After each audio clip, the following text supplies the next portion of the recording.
എല്ലാവർക്കും റിബൻസ് വ്ലോഗിലേക്ക് സ്വാഗതം. അപ്പം ഞാൻ ഇന്ന് വരെ ക്രാഫ്റ്റ് ആയിട്ടാണ് വന്നിരിക്കുന്നത്. അപ്പോൾ നമുക്കൊരു പുഴുവിനെ ഇലയിൽ കൂടെ ഓടിച്ചാലോ? അപ്പോൾ ഗൈസ്, അതിനായിട്ട് നമുക്ക് ഇവിടെ 2 ഹോൾ ഇട്ട് കൊടുക്കാം. സ്റ്റിക്ക് അതിൻ്റെ ഇടയിൽ കൂടെ കയറ്റാനുള്ളതാണ്.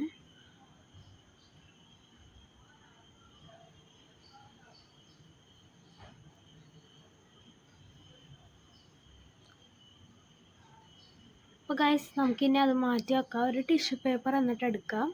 എന്നിട്ട് ഒരു സ്റ്റിക്കിൽ റോൾ ചെയ്ത് കൊടുക്കാം.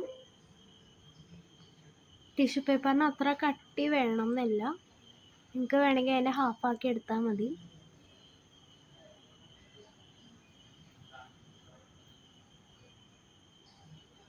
എന്നിട്ട് ഇതേപോലെ ഒന്ന് അടുപ്പിച്ച് കൊടുക്കണം. എന്നിട്ട് നിങ്ങൾക്ക് ഇഷ്ടമുള്ള പോലത്തെ കളറൊക്കെ കൊടുക്കാം.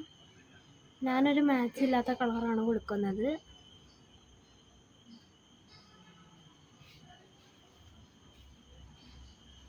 അപ്പോൾ ഗൈസ്, നിങ്ങൾക്ക് ഇഷ്ടമുള്ള കളർ അടിച്ചു കൊടുക്കുക.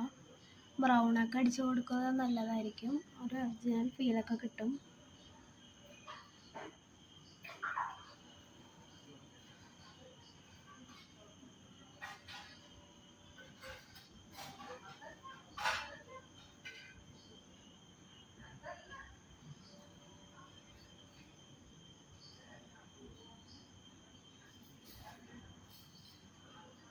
അപ്പോൾ ഗൈസ്, ഇനി നമുക്ക് ഇതിൽ നിന്ന് ഊരിയെടുക്കാം.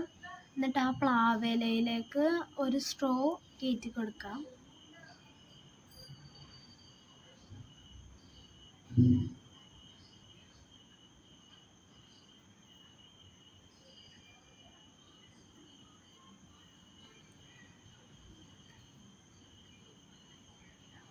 അടുത്ത സ്റ്റെപ്പ് ഇനി സ്ട്രോയിലേക്കും പ്ലാവിലയിലേക്കും നമ്മുടെ പുഴുവിനെ ഒട്ടിക്കുക എന്നുള്ളതാണ്. ഞാനിപ്പോൾ സ്ട്രോയിലോട്ട് സ്റ്റേപ്പിൾ ചെയ്താണ് പുഴുവിനെ വെക്കുന്നത്.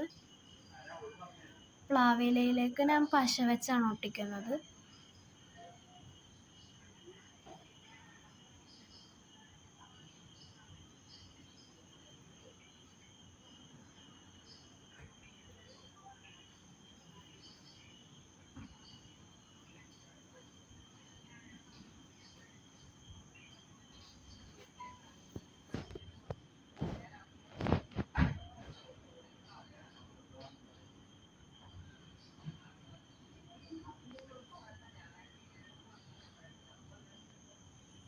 അപ്പോൾ ഗൈസ്, ഇത്ര ഉള്ള ഇതിൻ്റെ പ്രോസസ്സ്. ഇനി നമുക്ക് വെറുതെ അത് കയറ്റി ഇറക്കുകയും ചെയ്ത് കഴിഞ്ഞാൽ പുഴു അനങ്ങുന്ന പോലെ നമുക്ക് തോന്നും.